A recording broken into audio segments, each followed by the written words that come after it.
L'année 2025 débute à peine et des signes d'instabilité mondiale sont déjà visibles. Des tensions politiques, des crises économiques et des événements climatiques extrêmes créent un climat d'incertitude. Sommes-nous prêts pour ce qui nous attend? Le prophète Isaïe est considéré comme l'un des plus grands hommes de Dieu qui ait jamais foulé cette terre. Son nom signifie « le Seigneur est salut » et peut-être pour cette raison, il a été l'un des prophètes qui ont le plus parlé de l'importance d'être fidèles au Seigneur, avec des messages durs, mais en même temps qui apportaient du confort et de l'espoir à cause des promesses de restauration. Et un autre sujet très constant dans les prédications d'Isaïe pendant son ministère était le Messie. Même s'il a vécu 700 ans avant la naissance de Jésus, il a apporté des prophéties très détaillées concernant la venue du Fils de Dieu dans ce monde. Cependant, ce que tout le monde ne sait pas, c'est que le prophète a également parlé de la fin des temps et du retour de Jésus, qui viendra pour établir un nouveau ciel et une nouvelle terre. Voyez ce qu'il a dit. « Tout comme les nouveaux cieux et la nouvelle terre que je vais créer seront durables devant moi, déclare le Seigneur. Ainsi seront durables vos descendants et votre nom. D'une nouvelle lune à l'autre et d'un sabbat à l'autre, toute l'humanité viendra et s'inclinera devant moi, dit le Seigneur. » Et c'est précisément de ces révélations de Dieu à travers le prophète Isaïe dont je veux discuter avec vous aujourd'hui. Dans son livre, il y a 66 chapitres avec des prophéties et des avertissements concernant nos jours. Mais avant de commencer, je tiens vraiment à ce que vous vous inscriviez à ma chaîne. Cliquez sur le bouton en dessous de la vidéo, inscrivez-vous et à côté apparaîtra une petite cloche. Il est très important que vous activiez cette cloche pour que vous receviez toutes les notifications toujours. Chaque fois que je poste une nouvelle vidéo. Chaque jour, je poste des messages, des prières, tout pour vous renforcer dans votre marche avec Dieu. Alors venez participer avec moi, d'accord? Allons-y. Le premier avertissement d'Isaïe, les impies seront pris par les ténèbres. Lisons ce qui est écrit dans les premiers versets du chapitre 60 d'Isaïe. Levez-vous, réfugiez-vous, car votre lumière est arrivée et la gloire du Seigneur rayonne sur vous.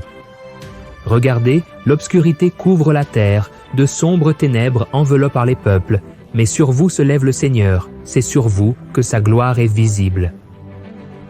Dans ce chapitre entier, Dieu montre aux prophètes la grandeur et la gloire de la Jérusalem céleste et le triomphe de l'Église. La vision d'Isaïe est très similaire à la vision que l'apôtre Jean a eue dans l'Apocalypse 21 et 22 de nombreux siècles plus tard. Cela confirme la véracité et la cohérence de la parole de Dieu. Là-bas, la paix régnera éternellement. Toute douleur, gémissement et larmes seront consolés. Les terreurs du passé ne nous affligeront plus, car maintenant tout le domaine appartient au Seigneur. Et c'est merveilleux, frères. Je ne peux même pas imaginer la grandeur de tout cela. Cependant, il y a quelques passages de ce texte qui montrent que la situation sera très différente pour ceux qui décident de continuer à pécher et ne se repentent pas de leurs mauvaises actions. Isaïe dit que les ténèbres couvriront ces personnes, car le soleil et la lune n'existeront plus, et la lumière qui éclairera les enfants de Dieu viendra directement du Saint-Esprit. Nous ne savons ni le jour ni l'heure du retour de Jésus. C'est pourquoi nous devons faire la volonté du Père, lutter contre le péché et ne pas succomber aux tentations du diable, car tôt ou tard, les trompettes sonneront et ceux qui ne sont pas du côté du Christ seront enveloppés par les ténèbres, tout comme cela s'est produit avec les Égyptiens lors des 10 plaies d'Égypte. Voyez ce que la Bible dit à ce sujet. Le Seigneur a dit à Moïse, « Étends la main vers le ciel et des ténèbres couvriront l'Égypte, des ténèbres si épaisses qu'elles pourront être touchées. » Moïse a tendu la main vers le ciel et pendant 3 jours, il y a eu d'épaisses ténèbres dans toute l'Égypte. Personne n'a pu voir personne ni quitter sa place pendant 3 jours. Cependant, tous les Israélites avaient de la lumière là où ils habitaient. Quand les ténèbres sont tombées sur l'Égypte, personne n'a pu faire quoi que ce soit pendant 3 jours. Tout s'est arrêté. L'obscurité a envahi tous les Égyptiens à cause de leur désobéissance et de leur obstination. Et c'est exactement ce qui se passera à la fin des temps, selon le prophète Isaïe, sauf qu'avec une aggravation, les ténèbres dureront pour toujours. Dieu est et sera toujours la lumière de ceux qui l'aiment, mais celui qui le rejette vivra éternellement dans l'obscurité. Le deuxième avertissement, celui qui ne distingue pas entre le bien et le mal paiera un prix élevé. Maintenant, nous allons au chapitre 5 du livre d'Isaïe, où il nous avertit que tous ceux qui ne savent pas distinguer le bien du mal et qui se considèrent sages à leurs propres yeux ne seront pas libres du jugement de Dieu. Ainsi dit la parole du Seigneur. Malheur à ceux qui appellent le mal bien et le bien mal, qui font de l'obscurité la lumière et de la lumière l'obscurité, de l'amertume la douceur et de la douceur l'amertume. Et malheur à ceux qui sont sages à leurs propres yeux et intelligents à leur propre avis. Souvent, lorsque nous pensons à la bataille spirituelle, nous imaginons immédiatement des anges combattant des démons, n'est-ce pas?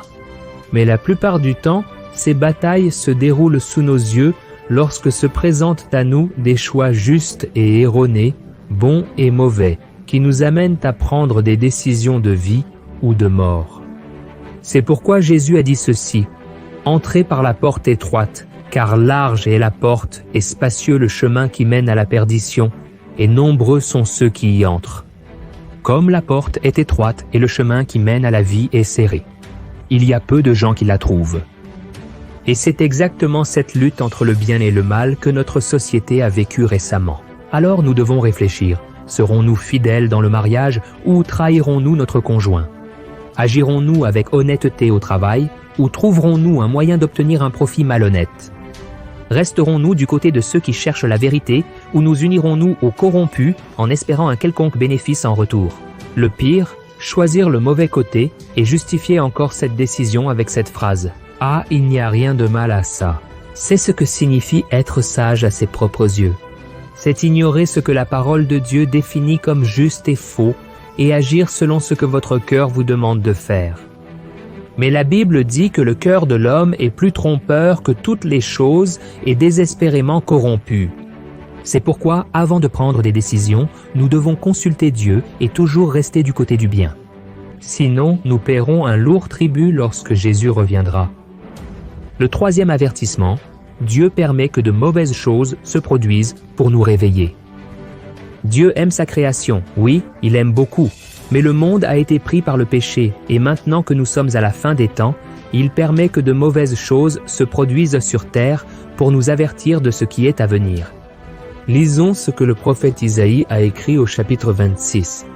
« Mon âme soupire après toi pendant la nuit, et dès le matin mon esprit te désire. Car lorsque tes ordonnances sont vues sur la terre, les habitants du monde apprennent la justice. » Dans l'Apocalypse, chapitre 16, l'apôtre Jean raconte la vision qu'il a eue des 7 coupes de la colère de Dieu qui seront déversées sur les adeptes de l'Antéchrist après que la 7e trompette ait sonné, et dans chaque coupe un malheur viendra.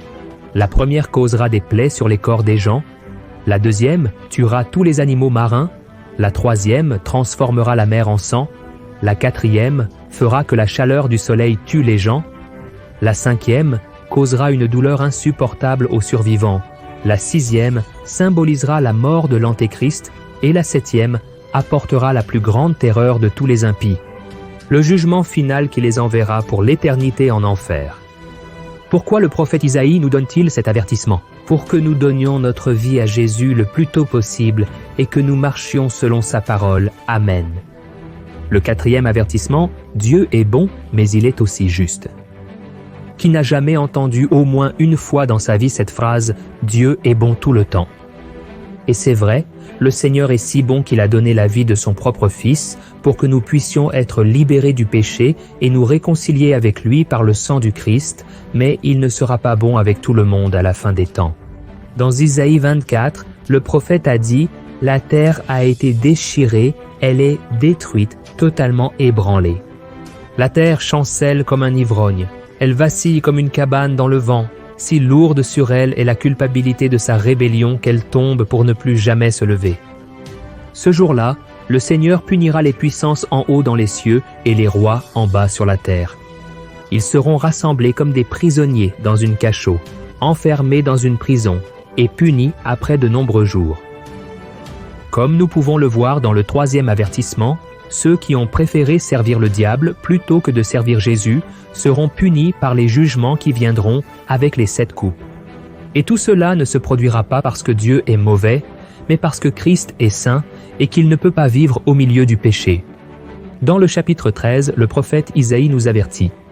« Voyez, le jour du Seigneur est proche, un jour cruel, de colère et de grande fureur, pour dévaster la terre et détruire ses pécheurs. Les étoiles du ciel et leurs constellations ne montreront pas leur lumière. Le soleil à l'est s'obscurcira et la lune ne fera pas briller sa lumière. Je punirai le monde à cause de sa méchanceté, les impies à cause de leur iniquité.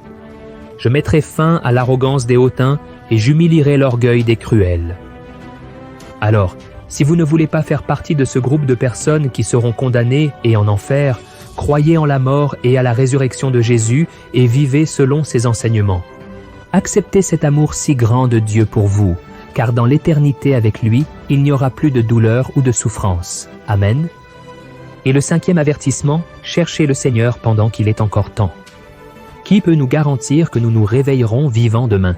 La Bible dit que notre vie est comme un souffle et que nos jours sont comme une ombre passagère. Et c'est pourquoi le prophète Isaïe nous a avertis que nous devons donner notre vie au Seigneur le plus tôt possible, car nous ne savons pas si nous aurons une autre opportunité demain.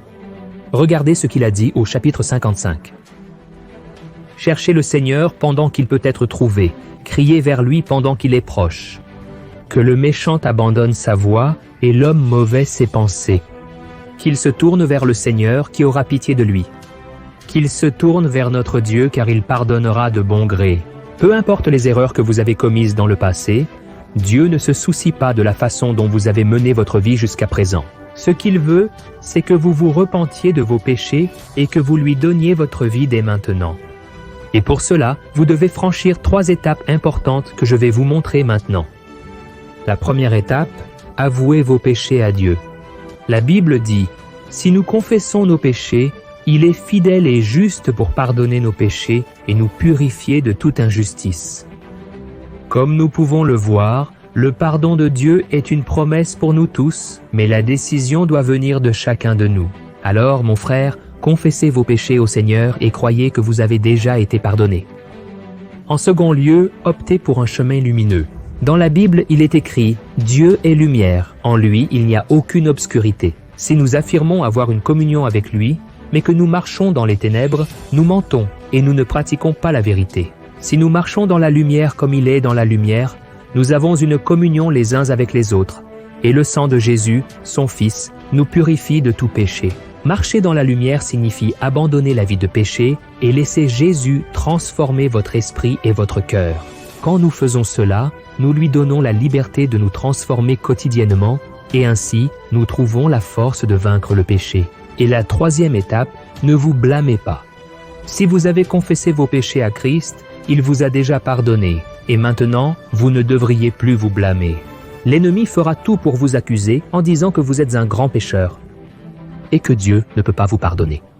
C'est pourquoi, même si vous vous sentez sale et indigne des bénédictions du Seigneur, prenez possession du pardon par la foi. Amen. Alors, mes frères, nous devons comprendre que Jésus est sur le point de revenir et le prophète Isaïe a été utilisé par le Seigneur pour nous donner des avertissements importants sur ce qu'il faut faire et ne pas faire de nos jours.